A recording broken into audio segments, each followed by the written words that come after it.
जारहाना mood वाली Afghan team का बदतरीन खेल। क्या मैच फिक्स था?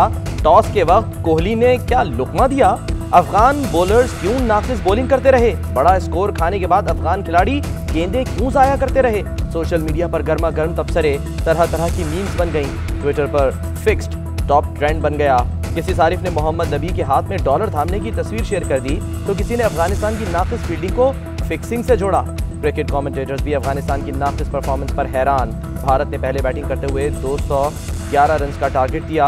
अफगानिस्तान की टीम मुकर्ररा ओवर्स में 144 रन बना पाई। 7 खिलाड़ी आउट हुए।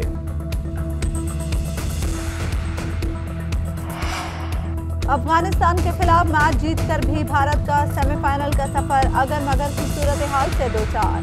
न्यूजीलैंड के बकिया 2 मैचेस अहमियत इख्तियार कर गए। कीवीज अगर अफगान टीम से हारे तो पॉइंट्स बराबर होने की सूरत में रन रेट पर फैसला हो सकता है।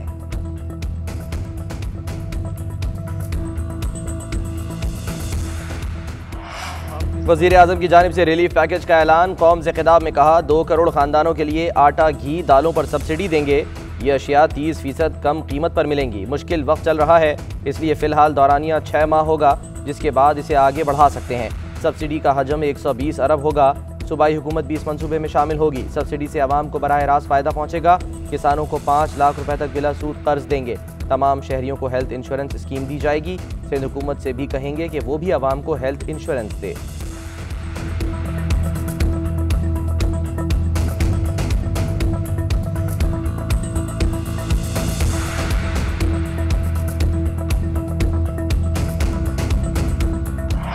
वजीर आजम ने पेट्रोल की कीमत में इजाफा नागुज़ीर करार दे दिया। कहते हैं कीमत मजीद बढ़ाना पड़ेगी। भारत में पेट्रोल 250 रुपए, बांग्लादेश में कीमत 200 रुपए लीटर है। यहाँ कीमतें अब भी कम हैं। वजीर आजम ने सर्दियों में गैस बहरान के खदशात से भी आगाह कर दिया। बोले, गैस की कीमतों में इजाफा भी आलमी बहरान की शक्ल इख्तियार कर रहा है। अमेरिका और यूरोप में भी गैस के नर्ख बढ़ गए हैं। तुर्की की करेंसी 35% नीचे चली गई है। यूरोप में 2008 के बाद सबसे ज्यादा महंगाई हुई। जर्मनी में 50 साल के बाद सबसे ज्यादा महंगाई है।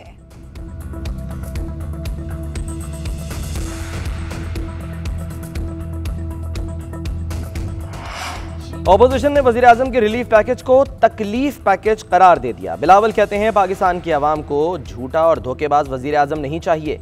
ऐसी सिलेक्टेड हुकूमत किसी काम की नहीं। 1 साल में चीनी 80% महंगी हुई और ये सब्सिडी 30% देंगे, और वो भी चंद हजार खानदानों को। सिलेक्टेड ने वादा किया था भिखारी नहीं बनेंगे। अब सऊदी रिलीफ पैकेज लेकर खुशियां मना रहा है। आज भी इमरान खान की तकरीर माजी के हुक्मरानों को इल्जाम देने में गुजर गई।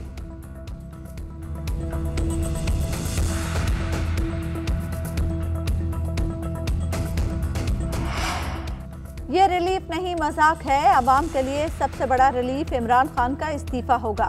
मरियम औरंगजेब कहती हैं, ऐसी बातें सुन सुनकर कौम थक चुकी है। ये कभी 50 लाख घरों की बात करते हैं तो कभी नौकरियों का झांसा देते हैं।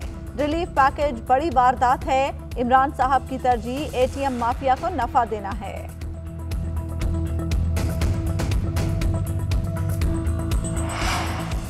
वज़ीर आज़म के रिलीफ पैकेज पर वुज़रा मुतमईन। असद उमर कहते हैं, हर लिहाज से आवाम की बेहतरी के लिए काम हो रहा है। मईशत दुरुस्त समत में जा रही है। आने वाला वक्त मज़ीद बेहतरी लाएगा। फवाद चौधरी कहते हैं, वज़ीर आज़म ने आज जिस रिलीफ का ऐलान किया, इससे कम आमदनी के हामिल करोड़ों लोगों को रिलीफ मिलेगा। आलमी मंडी में कीमतों में कमी का रुझान भी 6 माह में सामने आना शुरू होगा।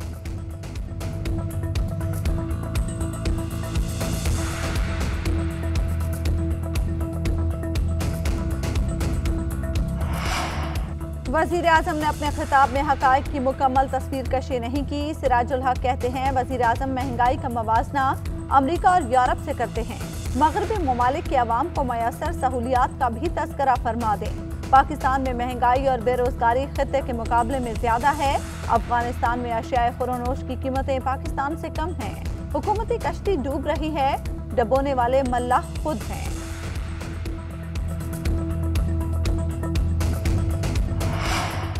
रिलीफ पैकेज से पहले ही महंगाई की नई लहर। पेशावर में चीनी 145 रुपए किलो तक जा पहुंची। लाहौर में फ़ी किलो चीनी की कीमत 125 रुपए हो गई। शहर की सबसे बड़ी होलसेल मार्केट अकबरी मंडी में चीनी की बोरी 6000 रुपए में मिलने लगी। कराची में चीनी होलसेल कीमत पर 125 और रिटेल में 130 रुपए रही।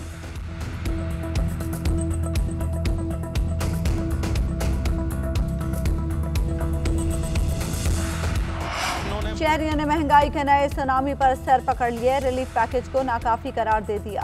कहते हैं जिंदगी अजीरन हो चुकी है, कभी पेट्रोल बम गिराया जाता है तो कभी बिजली के झटके दिए जाते हैं। महंगाई के दौर में 2 वक्त की रोटी भी मुश्किल होती जा रही है।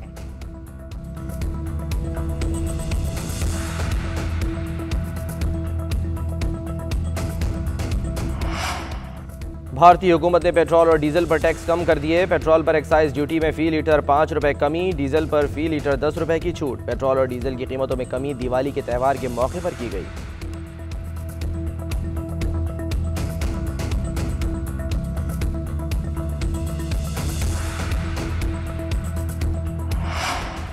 सेशन कोर्ट लाहौर में अली जफर के मीशा शफी पर हतक इज्जत के दावे की समाअत। वकील की मीशा शफी की वालिदा सबा हमीद पर जिरा। कहा, क्या ये दुरुस्त है? जब मीशा को हरासा किया गया तो आप वहां मौजूद नहीं थी, सिर्फ बेटी होने की वजह से यकीन कर लिया। अली जफर के वकील ने सबा हमीद के बेटे फारिस का रैप सॉन्ग भी अदालत में चला दिया। सबा हमीद का गाना चलाने पर एतराज। कहा, गानों का केस से कोई ताल्लुक नहीं, किसी के काम से उसका किरदार नहीं पहचान सकते। अदालत का वकील को आइंदा समाअत पर जिरा मुकम्मल करने का हुक्म। समाअत 5 नवंबर तक मुलतवी। चेयरमैन नैब को ओहदे से हटाने के सदर मुमलिकत के इख्तियार को वापस लेने का फैसला। हुकूमत बजरिया पार्लियामेंट सदर से चेयरमैन नैब को ओहदे से हटाने का इख्तियार वापस लेगी। अगले इजलास में तीसरा नैब तरमीमी ऑर्डिनेंस पेश किया जाएगा। नए फैसले की रूह से चेयरमैन नैब को ओहदे से हटाने का इख्तियार सुप्रीम जुडिशल काउंसिल के पास ही रहेगा। नए चेयरमैन नैब के तकर्रुर के लिए सदर मुमलिकत रवां हफ्ते मुशावरती अमल शुरू करेंगे।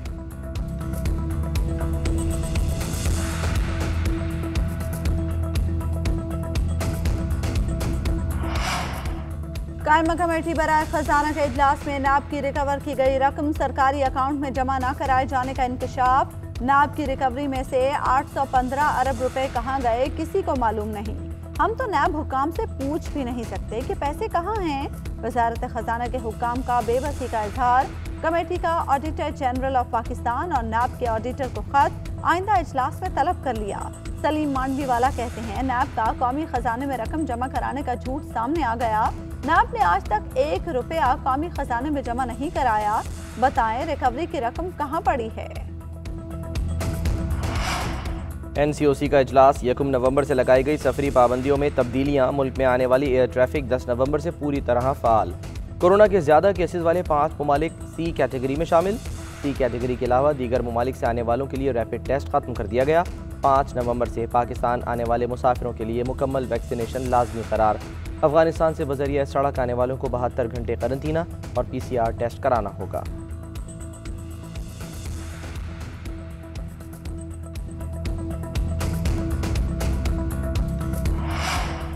मुल्क भर में डेंगू बेकाबू। इस्लामाबाद में एक और शख्स की जान चली गई। 24 घंटों में मजीद 98 नए मरीज सामने आ गए। पंजाब में मजीद 493 अफराद डेंगू का शिकार। 358 मरीजों का ताल्लुक लाहौर से है। रावलपिंडी में 52 अफराद में डेंगू की तस्दीक। खैबर पख्तूनख्वा में डेंगू के मजीद 267 मरीज सामने आ गए।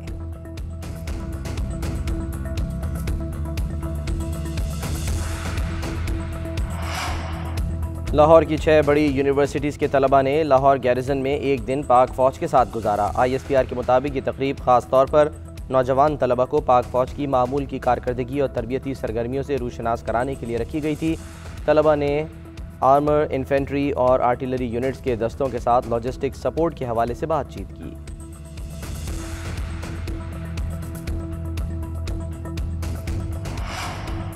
COP26 में शिरकत न करने पर अमरीकी सदर जो बाइडन की चीनी हम मनसब पर तनकीद। चीनी वजारत खारजा के तर्जुमान मुल्की सदर के दिफा के लिए मैदान में उतर आए। तर्जुमान के मुताबिक आलमी मौसमियाती तब्दीलियों पर काबू पाने के लिए खोखले अल्फाज की नहीं, हकीकी इक़दामात की ज़रूरत है।